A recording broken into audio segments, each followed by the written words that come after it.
அன்புள்ள தங்கத் தமிழன் யூடியூப் சேனல் உங்களை வரவேற்பது முருகவேல் திருமலைசாமி செங்குட்டுவன். வெற்றிகரமாக 50 எபிசோடுகளை கடந்து விட்டோம். 50 எபிசோடுகளையும் கிட்டத்தட்ட ஒரு ஆவரேஜாக பார்க்கும்போது 100, 200, 100, 200, 50 அப்படின்னு வரும்போது கிட்டத்தட்ட ஒரு 2000 வியூவர்ஸ் நான் கெயின் பண்ணியிருக்கேன். எனக்கு ரொம்ப மகிழ்ச்சியாக இருக்குது. உங்களுக்கு கொடுக்கக்கூடிய ஸ்டஃப் எல்லாம் ரொம்ப சஸ்பென்ஸாக இருக்கிறதுனால எல்லோரும் ரொம்ப லைக் பண்ணுறாங்க. இன்றைக்கும் அதே மாதிரி ஒரு சஸ்பென்ஸ் நாட்டில் நடக்கிறது தான் இப்போ சொல்கிறேன். அதீதமான கற்பனை எல்லாம் இல்லை, கொஞ்சம் கற்பனை கலந்துக்குவேன். அப்போ தான் உங்களுக்கும் அது பிடிக்கும். டைரெக்டாக நான் நடக்கிறத சொன்னால் உங்களுக்கு பிடிக்காது, ஏன்னா உங்களுக்கே தெரியும். அதில் கொஞ்சம் டச்சப் அது வேணும். இந்த பாக்யராஜா படத்துலலாம் வந்து சில டச்சப் இருக்கும், அது மாதிரி.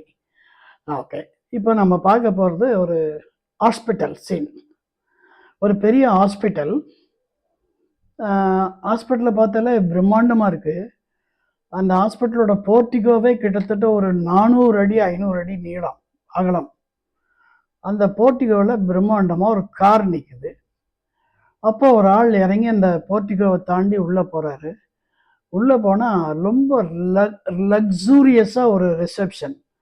அதில் க்யூட்டாக ஒரு 5 லேடிஸ் உட்காந்துருக்காங்க. ரொம்ப தேர் வெரி க்யூட். இவர் போனோன்னே அந்த ரிசப்ஷனில் மேலே கை வச்சா கை அழுக்காகுங்கிற மாதிரி பளன்னு இருக்கு. உடனே அவர் போய் கேட்குறாரு, அம்மா செஸ்ட் பெயினுக்கு கன்சல்ட் பண்ணணும் அப்படின்னு சொல்கிறாரு. சொன்ன உடனே 1 மினிட் அப்படின்னு சொல்லி ஒரு டெலிஃபோன் எடுத்து அந்த பொண்ணு பேசுது. அந்த பெண்ணினுடைய உதடுகள் மட்டும் அசைத ஒழிய அதனுடைய ஒலி வெளியே வரல, அவ்வளோ நைஸாக பேசுது. உடனே 5 நிமிஷத்தில் திடீர்னு பக்கத்தில் கடோத்கஜன் மாதிரி ஒருத்தன் வரான். வரும்போது ஒரு வீல் சேர் கொண்டு வரான். வந்தோடனே சார் உட்காருங்க அப்படின்னு பிடிச்சி உட்கார வைக்காத குறையாக அவர் உட்கார வைக்கிறான்.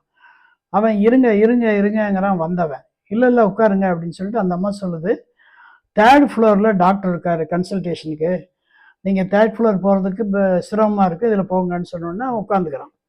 போனோன்னே நேராக லிஃப்ட்டுக்கு போகிறாங்க. லிஃப்ட் அமுத்துறாங்க. லிஃப்ட்டு உள்ளுக்குள்ளே அவ்வளோ பெரிய லிஃப்ட்டு, ஒரு குடும்பமே நடத்தலாம் போல் இருக்கு, அவ்வளோ பெரிய லிஃப்ட்டு. லிஃப்ட்டில் போய் உட்காந்தோடனே 3வது ஃப்ளோருக்கு போகிறாங்க. 3வது ஃப்ளோரில் போனோடனே அந்த 3வது ஃப்ளோரில் தரங்கி போனோன்னா அந்த இடத்துல ஒரு டாக்டரோட பேர் போட்டிருக்கு, மிஸ்டர் NSK ஐயர் அப்படின்னு சொல்லி ஒரு போர்டு போட்டிருக்கு. அவன் உள்ளே போய் அப்படியே திறந்து போனோன்னா ஒரு பெரிய ரூமு. அந்த ரூமில் வந்து நடுவில் ஒரு டாக்டர் உட்காந்துருக்காரு. டாக்டரோட கெட்டப்பில் இருக்கார். அவர் முன்னால் நிறைய புஸ்தகமெல்லாம் திறந்து வச்சுருக்கு. பக்கத்தில் ஹார்ட்டு லங்ஸு அதெல்லாமே ஒரு விசிபிளாக இருக்குது. பக்கத்தில் நிறைய படமெல்லாம் இருக்குது. அவர் எஸ் கம் அப்படிங்கிறாரு. வந்தோடனே சொல்லுங்கள் அப்படின்னோடனே டாக்டர் இந்த மாதிரி செஸ்ட் பெயின் அப்படின்னோடனே எந்த இடத்துல வலிக்குது அப்படின்னாரு. டாக்டர் வந்து லெஃப்டில் அப்படின்னா, ஐயோ லெஃப்டில் வலிக்குதா, கொஞ்சம் பாருங்க அப்படின்னு சொல்லி உடனே எடுக்கிறாரு, ஃபோன் எடுக்கிறாரு. ஆப்ரேஷன் தியேட்டர் ரெடி பண்ணு அப்படிங்கிறாரு. உடனே டாக்டர் நான் என்ன சொல்கிறேன்னு கொஞ்சம் கேளுங்க டாக்டர் அப்படின்னு. இருங்க இப்போ வந்து பதட்டப்படக்கூடாது, அமைதியாக இருங்க, இங்கே வந்துட்டீங்கல்ல நாங்கள் பார்த்துக்குறோம். இல்லை டாக்டர் நான் என்ன சொல்ல வர்றேன்னா, இருங்க எல்லாம் சொல்லலாம் கேட்கலாம், நான் தான் இங்கே தான் இருக்குனேன், கொஞ்சம் பொறுங்கன்னு சொல்லி எல்லாம் ரெடி பண்ணிப்பாங்கிறாரு.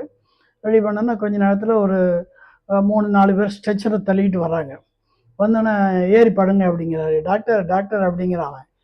என்னப்பா என்ன? இல்லை டாக்டர் இந்த மாதிரி செஸ்ட் பெயினுக்கு கன்சல்ட் பண்ணிட்டு போகலான்ட்டு வந்தேன் அப்படின்னு. இப்போ அதை செக் பண்ணிடலாம் வா, என்ன பெயின் என்னன்னு சொல்லி. இல்லை டாக்டர் நான் என்ன சொல்ல வரேன்னு தயவு செஞ்சு கேளுங்க.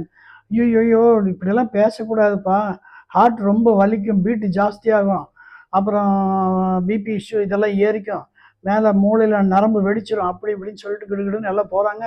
உள்ளுக்குள்ளே போனோன்னா ஒரு ஆப்ரேஷன் தேட்டரில் அவனை அப்படியே லபக்கன்னு தூக்கி படுக்க வைக்கிறாங்க. 3 இன்ச்சுக்கு வாயில் பிளாஸ்டிக் போட்டுறாங்க. அவனை 2 கையை காலெல்லாம் கட்டிடுறாங்க. அவன் ஊன்னு திடீர்னு ஒரு அனஸ்தீசியா டாக்டர் வராரு. இப்படி பார்க்குறாரு, டபக்குன்னு ஊசி போட்டோன்னே மயக்கமானோடனே கண்ணு விழித்து பார்க்குறான். பார்த்தோன்னே ஒரு ரூமில், அதாவது ICU ஒரு ரூமில் அவனை படுக்க வச்சுருக்கு. நிறைய டியூப் எல்லாம் தொங்கிட்டு இருக்கு, குளுக்கோஸ் எல்லாம் போயிட்டுருக்கு, அப்படியெல்லாம் போயிட்டுருக்கு. கொஞ்சம் கொஞ்சமாக கான்சியஸ் வந்தோடனே, டாக்டர் யார் அது, இங்கே வாங்க எல்லாம் அப்படின்னு சொல்லி கத்துறான். உடனே குடுகுடுன்னு நர்ஸுடைய அந்த பாருங்க இப்போ தான் ஆப்ரேஷன் ஆகிருக்கு, சத்தம் போடக்கூடாது, சத்தம் போட்டால் மறுபடியும் தொந்தரவாயிடும் அப்படிங்கிற. இல்லை டாக்டரை வர சொல்லு, நான் பேசணும் அப்படிங்கிறேன்.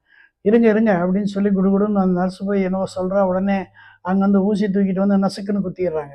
மறுபடியும் வந்து தூங்கிடுறான். ஒரு நாள் 2 நாள், ஒரு நாள் கழித்து மறுபடியும் முழிக்கும்போது ஓரளவுக்கு ரெடியானோன்னே மறுபடியும் கத்துறான், டாக்டர் டாக்டர்னு கத்துறான். டாக்டர் வர்றாரு. என்னப்பா என்ன பிரச்சனை உனக்கு, என்ன பண்ணுது அப்படின்னு. என்ன டாக்டர், நான் என்ன சொல்ல வரேன்னே கேட்காம இந்த மாதிரி பண்ணிட்டீங்களே. என்ன பண்ணிட்டேன்னு, கொஞ்சம் நீ பேசாமல் படுப்பா அப்படின்னு சொல்லிட்டு ஒரு ஒரு நிமிஷம் நான் ஒரு பக்கத்தில் ஒரு ஆப்ரேஷன் போயிட்டு வரேன்னு அவர் போயிடுறாரு. எல்லாரும் போயிடுறாங்க. பக்கத்தில் கலக்கலன்னு சிரிப்பு வருது, ஒரு சத்தம். பார்த்தா பெட்டில் ஒருத்தன் படுத்திருக்கான். அவன் கிளுக்கு சிரிக்கிறான். உடனே இவனுக்கு பயங்கர கடுப்பாக இருந்தாலும், ஏன்டா டே அறிவு இருக்காடா, எனக்கு பாரு இத்த பெருசு ஓப்பன் பண்ணி என்னை படுக்க வச்சுருக்காங்க, என்ன வழியில் இருக்க, நீ என்னடா சிரிக்கிற பைத்தியக்காரா அப்படின்னோடனே, இல்லை நீ என்ன சொல்ல வந்தேன்னு எனக்கு தெரியுது அப்படின்னா. என்ன சொல்ல வந்தேன், இப்போ உங்கள் வீட்டில் யாரோ ஒருத்தருக்கு ஹார்ட் பெயின் ரைட்டா அப்படிங்கிற. ஆமாம், உனக்கு எப்படி தெரியும்? ஆமாம். நீ என்ன சொல்ல வந்த, ஹார்ட் பெயின் தான் சொல்ல வந்த. ஆமாம், ஹார்ட் பெயின் சொல்ல வந்தவன் நீ நான் எங்கேயா என்ன தெளிவாக சொல்ல விட்டாங்க அப்படின்னு சொல்லப்போ, அதெல்லாம் கிடக்கட்டும், நீ எதுக்குடா சிரிச்ச ராஸ்கல் அப்படின்னு நான். அதுக்கு அவன் சொல்கிறான், நீயாவது பரவாயில்ல, நான் குரியர் கொண்டு வந்தேன், என்னை படுத்து சைடில் ஒரு கிட்னி எடுத்துட்டாங்கப்பா, நான் பார் குரியர் கொண்டு வந்தேன், இந்த லட்சணத்தில் இருக்கேன் பார்த்துக்கோ அப்படின்னு சொல்லி அவன் சொன்னோடனே இவன் மறுபடியும் மயக்கமாயிடான். இதுதான்ப்பா நடக்குதுன்னு சொல்லி ஒரு சின்ன கற்பனை. இது நம்ம விஜயகாந்த் சார் படத்தில் வர்ற ஒரு சீன்லேருந்து இந்த கான்செப்ட் கிடச்சிது. நீங்கள் அந்த படம் பார்த்துருப்பீங்கன்னு நினைக்கிறேன், ரமணா அப்படின்னு படம் பார்த்துருப்பீங்கன்னு நினைக்கிறேன். இது ரொம்ப உங்களுக்கு பிடிச்சுன்னா இதை சப்ஸ்கிரைப் பண்ணுங்கள், உங்கள் ஃப்ரெண்ட்ஸுக்கு ஃபார்வேர்ட் பண்ணுங்கள், அப்புறம் உங்கள் கமெண்ட்ஸை கொடுங்க. வாழ்க வளமுடன், வாழ்க வளமுடன், வாழ்க வையகம்.